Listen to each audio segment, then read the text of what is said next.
Hello and welcome back to the Real Music Talks. Today's guest is Abe's Apes, a two-piece from Plymouth. How you guys doing? Well, one. How you doing?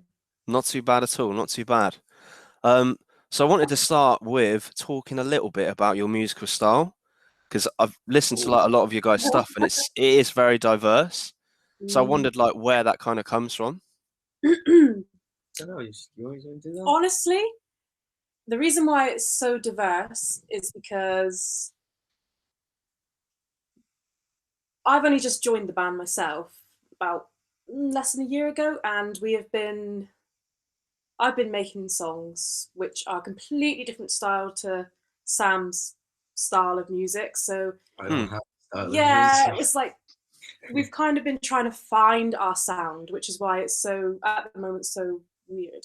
But Hmm. another reason why it's so diverse is because Apes has been around for how long now? Apes, it's been around since 2009. Mm. But So Oh there's been wow. lots of different influences over the years as different different people in and members out, have yeah. been in and out of the band, which then changes the sound as they bring sort of It's like forward their style. And yeah, and the idea of Apes, the way the sound is now is I always work with either rock bands or hip hop bands, and so I always work with both genres. And in both genres, you always had, well, no, if you're doing hip hop, stick to hip hop and don't do yeah. rock. And but if I did a bit more rocky or grungy song, I would have the other audience say, no, stick to this. Don't do hip hop. What are you doing hip hop? And I'm like in the middle, just thinking, well, but I love doing both.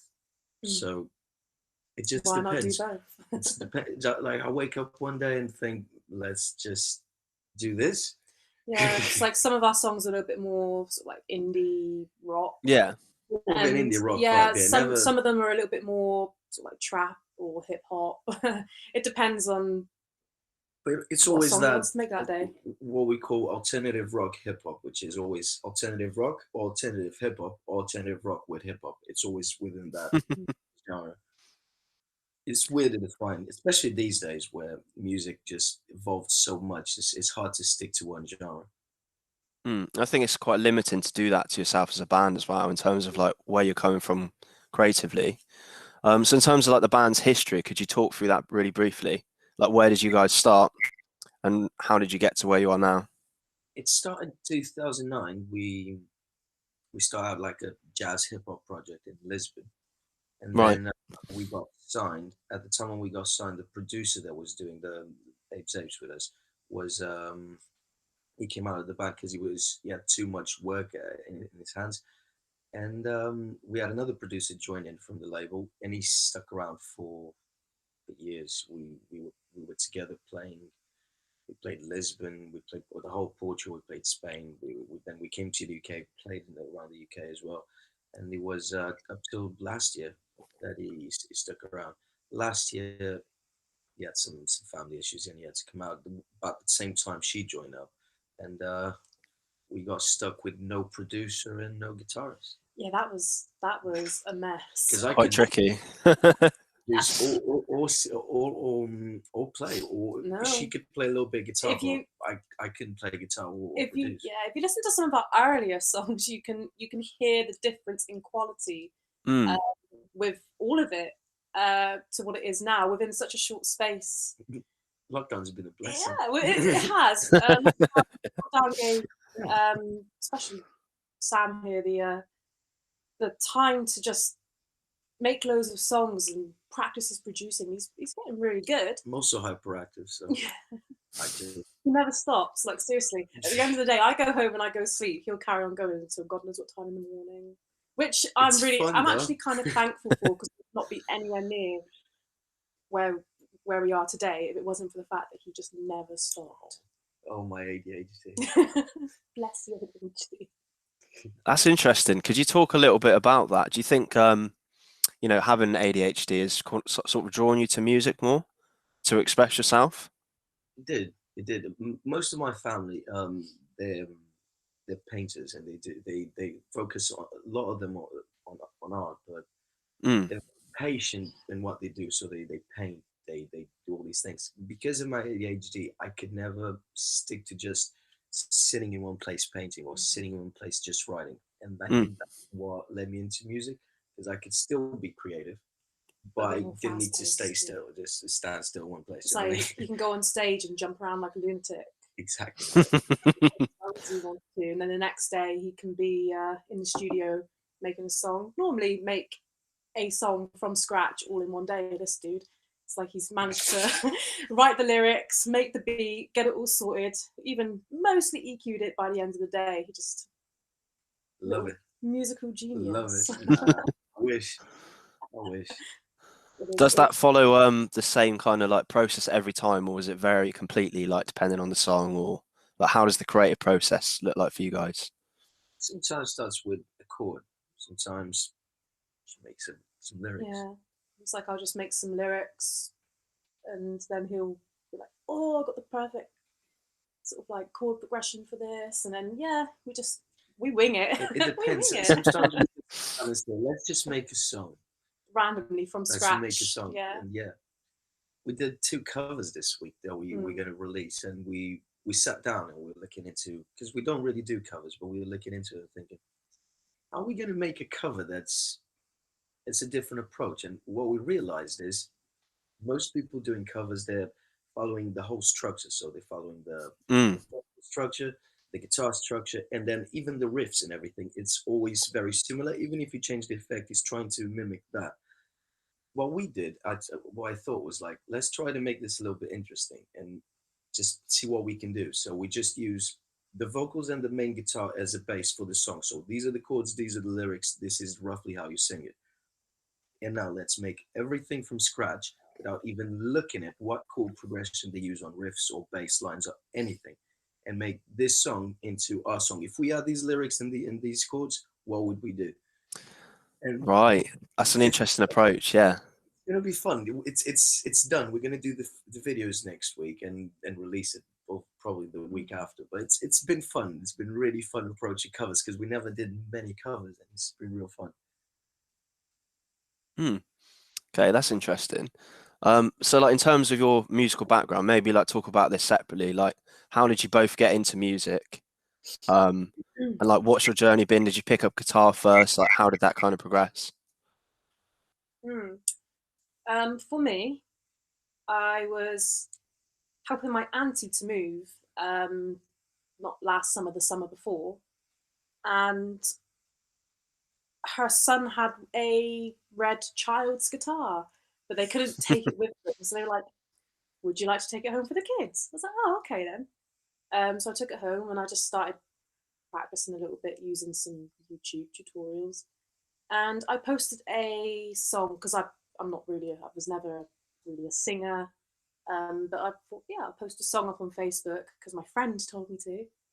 And that same evening, I got a message from Sam, like, "Hey, want to be in a band?" I was like, "Yeah, all right." So I have no experience really, none at all. I'm learning still. It's like he's teaching me everything that I know. So I don't know anything, so it's going great. You've got a lot more experience in music than I have. Not really, no. I've been a singer for. I started out as a rapper, just doing hip hop when I was 14. I was sent to boarding school by my dad. I was a bit of a prat when I was a kid, and my dad sent me off to boarding school, and I managed to stick around for 3 months before being kicked out. That was fun. What'd you get kicked out for? Getting into fights. Imagine being stuck around 24/7 with people you don't like. It's like, yeah, other kids that you don't like, and it's like you're the small Jewish kid on the block, and it's like, at the same time, I got ADHD, so it's like, stop messing with me. I'm gonna break something on you.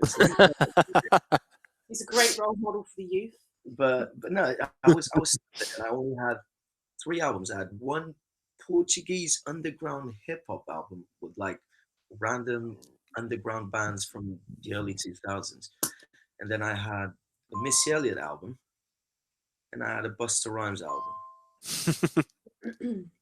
And that was it for what was there. So I just started writing my own raps, like stuck my own code around my own raps.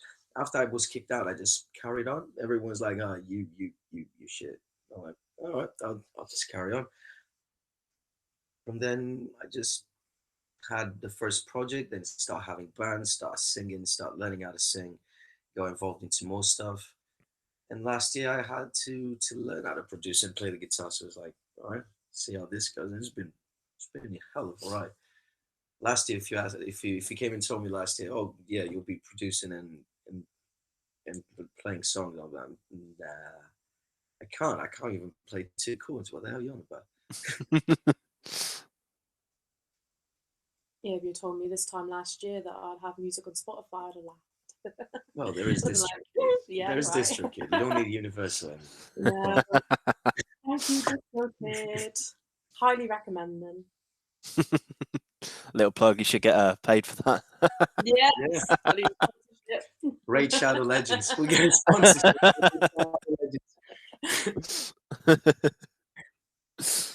Okay, cool. So like, obviously we're in a difficult time at the moment with all the restrictions and everything. What have you guys been doing to keep busy? Has it just been a case of writing, doing more music? And then obviously when it all eventually gets lifted, what's your plans then? Gigs. Loads of gigs. Lots of gigs. Gigging everywhere. Loads of gigs. We're gonna go crazy. Gigging everywhere. Gigging every bar, pub, club, outside every Tesco. Everything we can. I just want to play, man. Seriously, I miss playing so much. Miss the crowd interaction. That's it. It's like playing music. It's fun playing music for your family, for your friends, or for your dog.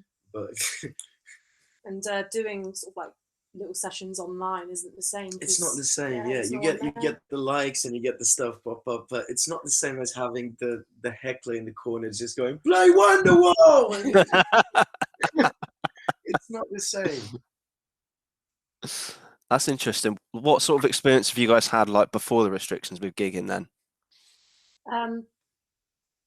Well, lockdown had already happened when I started gigging. So when it was lifted here and there, I was able to do a gig here and a gig there. But it was always very positive. It's always nice when people come up, they're like, "Hey, we like your voice," or they're like, "Oh, we really like you guys," and you end up giving them your sort of like business card. It's like you get a new fan here and there. But yeah, we've now got the because it was always acoustic. We've got the backtracking now, so we can just jump around on stage and go fucking nuts. Can't wait. That's where the production came handy. No, it's good. You've done lots of gigs in the past. Gigs, gigs. I've been gigging since I was 15. Yeah, that's when we started the first hip hop gigs and stuff. Then we had a few bigger gigs. Then while we were touring with the Pens, some nights we were playing a random bar, some nights we were playing at a festival, just thousands of people in front of us. It depends. I'm used to gigging. I love gigging. I feel at home. Once you're on stage, it's like you get a little bit nervous before you get on stage, no matter how much you gig. But once you're on stage, it's like it's home. You're at home, and everything else just disappears. And it's like, especially with someone with ADHD and anxiety and all that. Once you're on stage, it's like you just took an anxiety pill, like you took a chill pill, and it's like everything's gone. It's just you, the crowd, your whiskey, and the music. Did you ever crowd dive? No. Although it will be fine. I'd like to see it one day. So if I fall flat on the floor, I won't get that. Yeah. It only takes 2 people to keep you up. Yeah. This is literally, I just need one person to hold me like, here you go. There you go, lads. Don't feel bad about yourself. I noticed you guys do like quite a lot of video content, right? There's really kind of creative videos that you guys put out. So what's kind of the approach to that? Is that also another outlet that extends beyond the music? It's trying to, I think music needs to have image these days. You got to be naive to think that, to think that just with your music, you're going to make it. Yeah, you've got amazing content in music. If you don't have videos, you usually make it through sync licensing, through putting your music on TV, because you need the image. The audience is so used to image these days, and all of us. I'm used to. If I see a video with just a song, I'll probably skip it after 20 seconds, no matter how good the song is.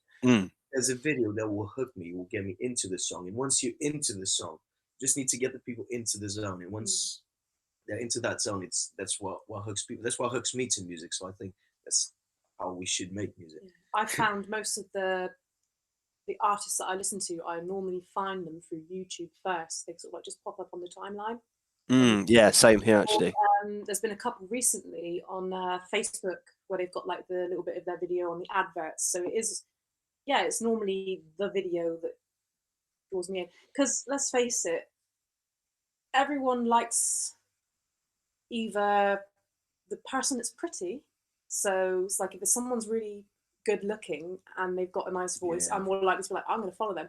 For us, we try to be more funny because we lack that part. Because you know that. we're going for the crazy, you know, a bit like 6ix9ine, I guess, bit more crazy. I've got this little Jewish problem that you can see. He's got a nose. I've got this nose. What I think's great about it though is I feel like you guys are really authentic. What would you kind of say to artists that struggle to be like purely authentic and just try and fit into that even though they don't, if that makes sense? Be yourself.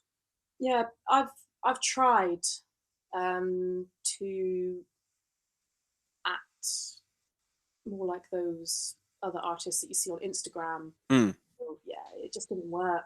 It didn't work. I think you're more likely to get proper interaction and proper fans if people think you're authentic. If you're being authentic, you're more likely to get the people that is more like-minded to you. And that's what we want, really. We want fans which will actually be fun to have as fans. I don't want to be fake and end up having loads of people that like the fake me, because then I wouldn't actually like them. That sounds a bit bad. You know what I mean? True, yeah. True. It's like if I try to be all perfect and I have loads of perfect fans, then eventually I'll just be like, I can't keep that up forever, that facade. It's not going to... I know exactly what I mean, because that's literally what happens early in my career. It's the same. Like if you try to fit into the groups, you try to fit into somewhere, and you try to listen to the older people. And the older people, that's one thing I notice now that I'm a bit older, is the older people back in the day, I didn't know this, most of them were biased on their music taste. So I didn't notice that. I didn't have that notion back then. But so they're extremely biased. So when they're telling you, don't do that, stick to what you're good at. Don't risk it. Just stick to this. Don't go outside the box. They're literally talking from what they perceive is the right thing to make it in the industry. I don't think that's that important. Making in the industry, I think, should be a byproduct of you doing what you love. It shouldn't be, this is my goal, I'm going to make it in the industry. No, yeah, of course we want to make it in the industry. We all do. It's pointless to have a passion and not reach your goal. But it should be always a byproduct. It should be the end goal. It shouldn't be what drives it. No, it's the journey. The journey should be music, should be the fun, should be yourself. If you want to mix metal with reggae, mate, go for it. Just do it, yeah. The trick is be as creative as you can be, but restrain yourself as much as you can when you have to. So open up, do the reggae and metal, but once you have to compromise on the stuff, on the technical bits, do that. Make a good product. The end result is what matters. It's a good product. If you're not being yourself in your creativity, then what's the point in being creative in the first place? So that's like one of the only times you really can express your true self through creativity. Best example, sorry Ali, best example literally just hit me. Body Count. Body Count. What's that? Ice-T's band back in the day. They're literally in the middle of Compton, where you literally just expect seeing rappers and hip-hop producers and beat makers and that. You got one of the best punk bands ever. And they all look like rappers. They all dress like rappers. They have the same visual, the same style, the same vibe. Even the song and the lyrics have the same vibe as old school hip hop. But you can feel Compton in that. You can feel LA. You can feel all that grittiness in it. But it's pure punk rock and it's beautiful. If they kept to the same box, they would be doing what NWA was doing at the time. Yeah, I think that's amazing advice for anyone that's getting into music. And I think especially when you're younger in your journey, that's quite a hard struggle to actually have because you're still trying to find your sound and your authentic self and where you want to go with your music. But I guess that comes from once you've had that experience, then you know, like, right, this is the bit that I love. Like, this is the style I love. Like, this is the stuff I like to play. And then, you know, right, this means a lot to me. This is the feels I get from playing that music. And then you can keep doing that. That's half the battle. I mean, if you were to go back and listen to some of the top artists today, so listen to their first ever albums, find their first ever albums and listen to what they used to sound like to what they are now and how over time they've molded themselves.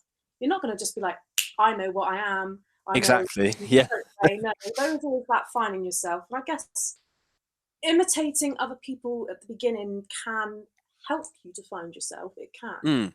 Yeah. Because, yeah, it does help. It does help. Try it. Just try yourself out. Try everything. Apes did reggae for 2 years. Literally, did it go well? No, we did. We toured loads of it. It just started feeling a bit weird. Yeah. Like, it was forced because the label at the time asked us to do a reggae album for a reggae festival because they needed to fill in a slot. We're like, you guys could do pretty much whatever you guys like. So whenever you feel like doing a song, you guys do it. Can you do reggae? I'm like, challenge accepted. Why not? It sounded good. But after 2 years of making reggae, I was feeling a bit depressed of can't. It's the same thing, yeah. And over again, and I love reggae, but I think it's because of my ADHD, because I can't stand still for too long. After 2 years of listening to the same bubbling, and every time is the same tone you're singing, is the same rhythms, even though we tried to mix up with a little bit of dancehall, a little bit of it's still a little bit of ska. It still was like it's still reggae. So I came out of that and I kind of left it in the background because like it was forced. It's not Apes. It's what the label asked us at the time. So I scrapped that bit of Apes. You can't find that anywhere. Thank hell for that. Can't find it. Oh, I'm sure I'll find it one.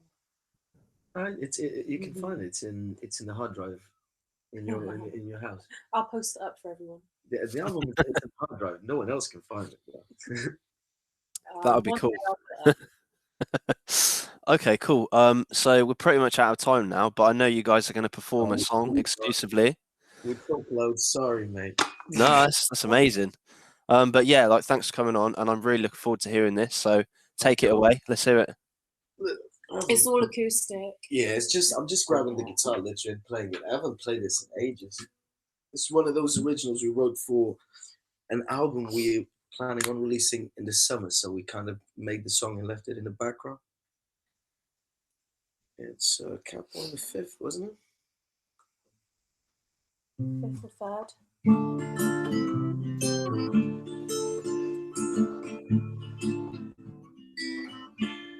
Something like that, isn't it?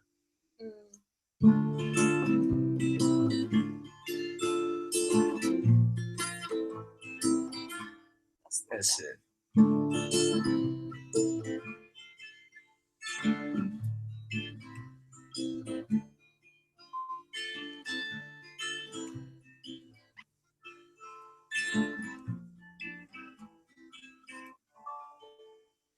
I have walked this world without you, me, myself, and I. Yes, I did pretty fine. I have got this far without you, person in my mind. I have changed over time, and I've made a home without you, despite all of my fears. But I can't deny that I've missed you all these years. And it gets too much to handle, sometimes waiting on your love. So drag my ass out into this crowd. It's 1 a.m. on the floor. Music's playing louder than I've ever heard before. I'm all alone. One's door. Friends have disappeared. I saw one kicking by the door. In my hand, I got a soul. Looking for a lover in this goddamn dancing hole. But in my heart, I know no one replace you. You're the one that makes me whole. I've got no home without you. This love I can't ignore. 'Cause in my mind you're the one that I adore. But I will go on without you, because this I know for sure. I'm just fine as long as I have my song. It's 1 a.m. on the floor. Music's playing louder than I've ever heard before. I'm all alone once more. Friends have disappeared. I saw them kicking by the door. In my hand I got a song, looking for a lover in this goddamn dancing hall. But in my heart I know. Fuck this shit. Can I do it again? Can I do this again? No, go back into the song. Yeah, I'll do this from the top. Fuck it. From the top? Yes. Kind of fuck it, that one. Sorry, man. I haven't played this song in ages. It's a good song, though. Let's do it.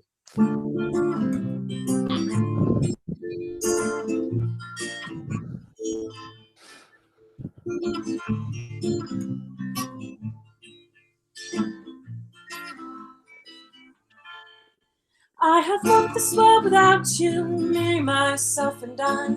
Yes, I did pretty fine. I have got this far without you, person in my mind. I have changed over time, and I've made a home without you, despite all of my fears. But I can't deny that I've missed you all these years, and it gets too much to handle, sometimes waiting on your love. So drag my ass out into this crowd. It's 1 a.m. on the floor. Music's playing louder than I've ever heard before. I'm all alone once more. Friends have disappeared. I saw them kicking by the door. And in my hand I got a song, looking for a lover in this goddamn dancing hall. In my heart I know no one can replace you. You're the one that makes me whole. I've got no home without you. This love I can't ignore. 'Cause in my mind you're the one that I adore. But I will go on without you, because this I know for sure. I'm just fine as long as I have my soul. It's 1 a.m. on the floor. Music's playing louder than I've ever heard before. I'm all alone once more. Friends have disappeared. I saw them kicking by the door. And in my hand I got a song, looking for a lover in this fucking dancing hall. But in my heart I know no one can replace you. You're the one that makes me whole. I've got no home without you. This love I can't ignore. 'Cause in my mind you're the one that I adore. But I will go on without you, because this I know for sure. I'm just fine as long as I have my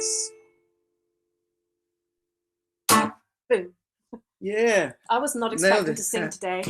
Nice. Thanks very much, guys. That was great. That's why I picked this song, because she wasn't expecting to sing.